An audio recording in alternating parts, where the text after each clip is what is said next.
हमारी पृथ्वी इस सौरमंडल में सबसे खास है क्योंकि अब तक सिर्फ इसी ग्रह पर जीवन मौजूद है।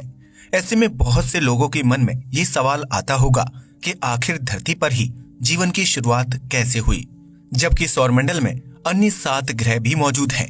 अगर आप भी इसी सवाल का जवाब तलाश कर रहे हैं तो इस वीडियो को आखिर तक जरूर देखें, क्योंकि आज हम चलेंगे पृथ्वी के निर्माण और जीवन की शुरुआत के एक अनोखे सफर पर। पृथ्वी की उत्पत्ति और जीवन की शुरुआत। सूर्य से तीसरे नंबर पर मौजूद पृथ्वी को नीले ग्रह के रूप में जाना जाता है, क्योंकि इसके 71% से ज्यादा हिस्से में पानी ही पानी मौजूद है। पृथ्वी के अलावा किसी अन्य ग्रह पर अब तक इतनी ज्यादा मात्रा में पानी नहीं खोजा गया है, जो जीवन की उत्पत्ति के लिए सबसे महत्वपूर्ण तत्व माना जाता है। आपने कई बार सुना होगा कि जल ही जीवन है, लेकिन धरती पर ये जल कहां से आया होगा जिसने पृथ्वी को नीले ग्रह में तब्दील करके यहाँ जीवन की शुरुआत की थी। इस सवाल का जवाब जानने के लिए हमें आज से तकरीबन 4.6 अरब साल पीछे जाना होगा, जब ना तो पृथ्वी का अस्तित्व था और ना ही सूर्य का निर्माण हुआ था। आज से 4.6 अरब साल पहले हमारी सौरमंडल की जगह पर एक विशालकाय बादल मौजूद था, जो धूल के कणों, खत्म हो चुके तारों और हीलियम समेत अन्य गैसों के मिश्रण से तैयार हुआ था। इस बादल को वैज्ञानिक भाषा में नेबुला कहा जाता है, जो हमारी आकाशगंगा के चारों तरफ चक्कर लगा रहा था। बीतते समय के साथ गुरुत्वाकर्षण की वजह से उस बादल के केंद्र में धूल और खत्म हो चुके तारों के कण जमा होने लगे, जिसकी वजह से उसका तापमान दिन ब दिन बढ़ने लगा और परिणाम स्वरूप बादल सिकुड़ गया। ऐसे में एक दिन गुरुत्वाकर्षण और बढ़ते तापमान की वजह से नेबुला बादल में भयानक विस्फोट हो गया, जिससे बहुत ज्यादा मात्रा में हीट बाहर निकलने लगी। इस तरह हमारे सूर्य का जन्म हुआ, जो वर्तमान में सौरमंडल के बिल्कुल केंद्र में मौजूद है। इस विस्फोट से सूर्य का जन्म तो हो गया था, लेकिन इसके बादल के केंद्र में मौजूद धूल के कणों और चट्टानों से विभिन्न ग्रहों का निर्माण होना बाकी था। ऐसे में सूर्य के तेज गुरुत्वाकर्षण की वजह से अंतरिक्ष में घूम रही विभिन्न चट्टानें और धूल के कण आपस में जुड़ते चले गए, जिसकी वजह से बुध, शुक्र, पृथ्वी समेत अन्य चट्टानी ग्रहों का निर्माण हो गया। यह ग्रह सूर्य के गुरुत्वाकर्षण से जुड़े हुए थे, इसलिए अपने निर्माण के बाद सभी ग्रह सूर्य का गोल गोल चक्कर लगाते हुए परिक्रमा करने लगे। इसी परिक्रमा की वजह से ग्रहों का आकार गोल होता चला गया, क्योंकि चट्टानों और धूल से निर्मित ग्रह सालों तक अपनी धुरी यानी कि एक्सिस पर घूमते हुए अच्छी तरह से घिसकर गोलाकार हो चुके थे। इन्हीं ग्रहों में हमारी पृथ्वी भी शामिल थी, जो चट्टानों और धूल के कणों से निर्मित हुई थी। इतना ही नहीं, अपने शुरुआती दौर में पृथ्वी का रंग रूप बिल्कुल अलग था, जो आज के शुक्र यानी कि वीनस ग्रह से मिलती जुलती थी। पृथ्वी अपनी धुरी पर घूमते हुए आग के गोले के समान दिखाई देती थी, जो बीतते वक्त के साथ धीरे धीरे ठंडी होती चली गई। वैज्ञानिकों की माने तो पृथ्वी के निर्माण के समय उसकी सतह का औसत तापमान 1400 डिग्री सेल्सियस था, जबकि यहाँ ऑक्सीजन और पानी जैसे जीवनदायक तत्वों का नामो निशान तक मौजूद नहीं था। इस दौरान पृथ्वी पर लगातार उल्कापिंडों और क्षुद्र ग्रहों की बरसात हो रही थी, जिन्होंने पृथ्वी के निर्माण में अहम भूमिका निभाई थी। इन उल्कापिंड और क्षुद्र ग्रहों के टकराव की वजह से पृथ्वी पर भयानक विस्फोट हो रहे थे, जिसकी वजह से पृथ्वी की सतह पर गर्म और खौलते हुए लावा की नदियों का निर्माण हो गया। पृथ्वी पर हो रहे इन विस्फोटों को हेडियन एरा के नाम से जाना जाता है, जिसकी वजह से पृथ्वी पर भारी और गर्म पदार्थ इकट्ठा हो गए थे। एक तरफ जहां पृथ्वी आग के गोले में तब्दील हो रही थी, तो वहीं दूसरी तरफ एक अनजान और विशालकाय ग्रह तेजी से पृथ्वी की तरफ बढ़ रहा था। आज से लगभग 4.5 अरब साल पहले एक थिया नामक ग्रह पृथ्वी से टकराया था, जो आकार में मंगल ग्रह से थोड़ा छोटा था। थिया ग्रह पृथ्वी से 12 किलोमीटर प्रति सेकंड की रफ्तार से टकराया था, जिसकी वजह से एक भयानक विस्फोट होता है। इस विस्फोट को द लीट हैवी बॉम्बार्डमेंट के नाम से जाना जाता है, जिसकी वजह से पृथ्वी की सतह का एक बड़ा बाहरी हिस्सा टूटकर अंतरिक्ष में चला गया था। पृथ्वी के उसी टूटे हुए हिस्से से हमारी चांद का निर्माण हुआ था, जिसके कण अंतरिक्ष में कई सालों तक आपस में जुड़ते रहे और इस तरह पृथ्वी को अपना इकलौता उपग्रह मिल गया था। हालांकि अपने निर्माण के शुरुआती दौर में चंद्रमा पृथ्वी के बेहद करीब था, जो पृथ्वी की परिक्रमा करता रहता था। लेकिन बीतते समय के साथ चांद पृथ्वी से दूर होता चला गया और उस पर उल्कापिंडों और क्षुद्र ग्रहों की बारिश होती रही, जिसकी वजह से चांद की सतह पर गड्ढे बन गए जो पृथ्वी से देखने पर काले धब्बों की तरह दिखाई देते हैं।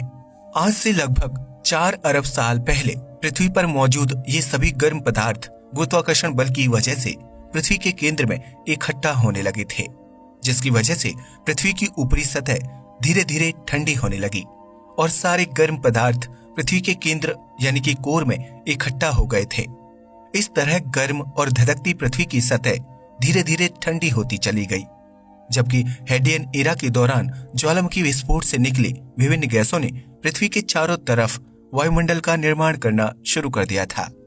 इतना ही नहीं, हेडियन एरा के दौरान धरती पर उल्कापिंडों और क्षुद्र ग्रहों के साथ बर्फ के रूप में काफी ज्यादा मात्रा में पानी आया था, जो पृथ्वी की गर्म सतह के साथ टकराते ही भाप बनकर उड़ गया।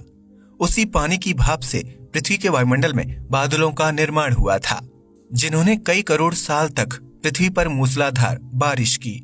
इस बारिश की वजह से पृथ्वी की सतह ने काफी ज्यादा मात्रा में पानी सोख लिया था, जिसकी वजह से उसकी ऊपरी और अंदरूनी सतह बिल्कुल ठंडी हो गई थी। वहीं जब पृथ्वी पर मौजूद जमीन में पानी सोखने की क्षमता नहीं बची, तो आसमान से बरस रही बारिश से पृथ्वी पर महासागरों, नदियों और झरनों आदि का निर्माण होने लगा। आज से तकरीबन 3.5 अरब साल पहले पृथ्वी पर निर्मित महासागरों का पानी एसिडिक होने लगा, क्योंकि पृथ्वी पर उस समय पर उल्कापिंडों की बरसात और ज्वालामुखी विस्फोट हो रहा था। ऐसे में समुद्रों के अंदर मौजूद ज्वालामुखी में विस्फोट होने की वजह से विभिन्न गैसें और अमीनो एसिड बाहर निकला था, जिसने महासागरों के पानी को एसिडिक बनाना शुरू कर दिया था। हालांकि समुद्र में हो रहे इन ज्वालामुखी विस्फोट की वजह से ही धरती पर जीवन की शुरुआत हुई थी, क्योंकि इनकी वजह से एक कोशिकीय जीव यानी यूनिसेल्युलर ऑर्गेनिज्म अस्तित्व में आए थे। इन जीवों को जिंदा रहने के लिए ऑक्सीजन की नहीं बल्कि मीथेन गैस की जरूरत थी, और उस समय धरती पर ज्वालामुखी विस्फोट की वजह से मीथेन गैस की मात्रा बहुत ज्यादा बढ़ गई थी। ज्वालामुखी विस्फोट की वजह से पृथ्वी पर कार्बन डाइऑक्साइड की मात्रा भी बहुत ज्यादा बढ़ गई थी, जो पृथ्वी के वायुमंडल में इकट्ठा होने लगी, और पानी के साथ रिएक्शन होने की वजह से पृथ्वी पर एसिडिक वर्षा होने लगी। इस एसिडिक बारिश की वजह से पृथ्वी पर मौजूद विशालकाय चट्टानें बेहद ठंडी होने लगी, जिसकी वजह से धरती का तापमान तेजी से नीचे गिरने लगा। इस तरह आज से करीब 2.4 अरब साल पहले पृथ्वी पर हिमयुग यानी कि आइस एज की शुरुआत हो गई, जिसकी वजह से इस ग्रह पर मौजूद सारा पानी और एक कोशिकीय जीव बर्फ के रूप में जम गए थे। पृथ्वी पर बर्फ की सफेद और मोटी चादर बिछ जाने की वजह से यहाँ के ज्वालामुखी बिल्कुल ठंडे हो गए थे, जिसकी वजह से उस समय पृथ्वी का तापमान -60 डिग्री सेल्सियस से भी नीचे लुढ़क चुका था। अब तक जो पृथ्वी सौर मंडल में आग के गोले के रूप में पहचान बनाई हुई थी, वह हिमयुग की शुरुआत होने के बाद लगभग 2.5 करोड़ साल तक बर्फ के गोले में तब्दील हो चुकी थी। लेकिन पृथ्वी पर बर्फ की मोटी चादर बिछ जाने के बावजूद भी समुद्रों के अंदर कहीं न कहीं जीवन पनप रहा था, क्योंकि उन एक कोशिकीय जीवों को बेहद ठंडे या गर्म तापमान से कोई फर्क नहीं पड़ता था। ऐसे में 2.5 करोड़ साल तक पृथ्वी पर हिमयुग यानी आइस एज का दौर जारी रहा। लेकिन आज से तकरीबन 1.5 अरब साल पहले पृथ्वी पर एक बार फिर बदलाव होने शुरू हो गए। इतने सालों तक पृथ्वी पर मौजूद जो ज्वालामुखी ठंडे हो गए थे, अब उनके अंदर गर्म लावा धधकने लगा था। ऐसे में यह लावा बर्फ की मोटी परत को तोड़ते हुए बाहर निकलने लगा, जिसकी वजह से पृथ्वी पर एक बार फिर ढेर सारे ज्वालामुखी विस्फोट होने लगे। इन ज्वालामुखी विस्फोटों की वजह से पृथ्वी का तापमान तेजी से बढ़ने लगा, जिसकी वजह से गर्मी बढ़ी और पृथ्वी की सतह पर जमी बर्फ की मोटी चादर धीरे धीरे पिघलने लगी। इन ज्वालामुखी विस्फोटों की वजह से पृथ्वी के वायुमंडल में कार्बन डाइऑक्साइड के साथ विभिन्न गैसें भी बाहर निकलने लगी, जिसमें ऑक्सीजन की भी थोड़ी मात्रा शामिल थी। इस तरह पृथ्वी का तापमान और परिस्थिति काफी हद तक सामान्य हो गई थी, जिसकी वजह से आज से 1 अरब साल पहले हमारी पृथ्वी काफी हद तक आज की तरह दिखाई देने लगी थी। हालांकि अभी तक पृथ्वी पर पेड़ पौधे और हरियाली पैदा नहीं हुई थी, लेकिन यहाँ मौजूद महासागरों में एक कोशिकीय जीव बहुकोशिकीय जीवों में तब्दील हो चुके थे। इतना ही नहीं, समुद्रों के अंदर कई प्रकार के जली पौधे और घास भी विकसित हो चुकी थी, जिन्होंने पृथ्वी को ऑक्सीजन प्रदान करने का काम किया था। दरअसल यह जली पौधे फोटोसिंथेसिस की प्रक्रिया द्वारा कार्बन डाइऑक्साइड को सोखकर वातावरण में ऑक्सीजन को छोड़ते थे, जो आगे चलकर पृथ्वी पर जीवन की शुरुआत के लिए सबसे महत्वपूर्ण गैसों में से एक साबित होने वाली थी।